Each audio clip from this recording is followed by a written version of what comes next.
जय भीम। मी सिद्धार्थ खरात, आमदार मेहकर विधानसभा बुलढाणा जिल्हा।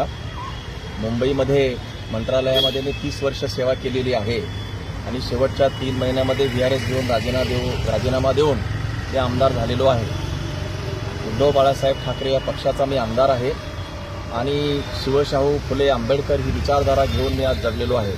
जेव्हा माझ्या निदर्शनास आलं की मुंबई विद्यापीठ जे की ऐतिहासिक आहे, त्याचा एक वसा आणि वारसा आहे, लिजेंड आहे, त्या विद्यापीठामध्ये पाली भाषावरती अतिक्रमण होतं आहे आणि त्याचं महत्त्व कमी होतं आहे आणि त्या अनुषंगानं आंदोलन सुरू आहे।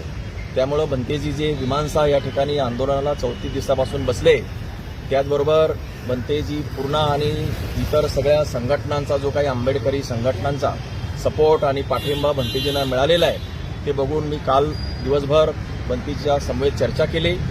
या ठिकाणी बनतेजींची 2 प्रकारे मागण्या आहेत। या ठिकाणी महत्त्वाची मागणी जी आहे मुख्यतः बनतेजींची आणि सगळ्या आंबेडकरी समूहाची आणि पाली भाषेवर प्रेम करणाऱ्या सगळ्या विद्यार्थ्यांची ही अशी मागणी आहे की मुंबई विद्यापीठामध्ये जे काही पाली विभाग आहे त्याला स्वतंत्रपणानं इमारत असावी आणि पाली भाषेला एक प्रकारचं स्वतंत्र त्याचा दर्जा असण्यासाठीचं स्वतंत्र इमारत आणि स्वतंत्र विभाग त्याची स्थापना करण्यात यावी। त्याचबरोबर पाली भाषेचं संवर्धन, जतन आणि त्याचं सक्षमीकरण करण्यात यावं। जो काही निधी देण्यात आलेला आहे केंद्र शासनाचा, त्या निधीच्या द्वारे जे आताचा जो मूळ विभाग आहे त्या मूळ विभाग आणि आता जे काही आता सध्या तात्पुरत्या स्वरूपामध्ये आहे त्याच्याऐवजी स्वतंत्र त्यासाठी इमारत करण्यात यावी। आणि पाली भाषेचा जो काही आज मुंबईमध्ये जवळपास 300-350 विद्यार्थी इतर कोणत्याही भाषेच्या पेक्षा जास्त प्रमाणात शिकतायत, त्यांना प्रोत्साहन देण्यात यावं। याच्या मागण्या आहेत त्या रास्त मागण्या आहेत। या संदर्भामध्ये बनतेजींचा जो आग्रह होता ते त्या दिवशी केंद्रीय किरण रिजिजू जे मंत्री आले होते त्यांना भेटण्यासाठी जात असताना त्या बनतेजींना अडवलं।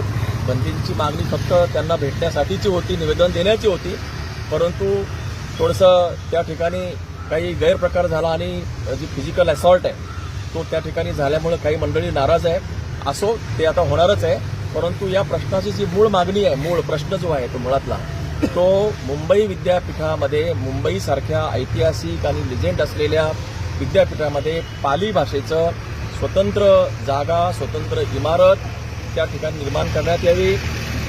माननीय कुलगुरू, माननीय विद्यापीठाचे जे प्रशासनातले सगळे जे काही अधिकारी आहेत त्यांनी ही जी मागणी आहे ती लक्षात घेता महाराष्ट्र शासन असेल, केंद्र शासन असेल, यांच्याकडे अक्षरशः पाठपुरावा करून ती जी मागणी मंजूर करण्यासाठी प्रयत्न करावेत।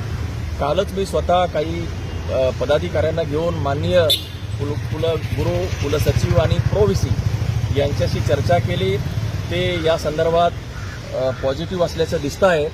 मला असं खात्री आहे की या विषयावरती काही दिवसामध्ये एक सर्वसामान्यपणाने चांगला तोडगा निघेल आणि पाली भाषेचं जे गतवैभव आहे त्या संदर्भामध्ये संशोधन कार्य असेल, अनेक विद्यार्थी असेल आणि पाली प्राकृत जी काही भाषा आहे, महाराष्ट्राची संस्कृतीचं जे देण आहे ते पुन्हा एका नव्या रूपानं येईल।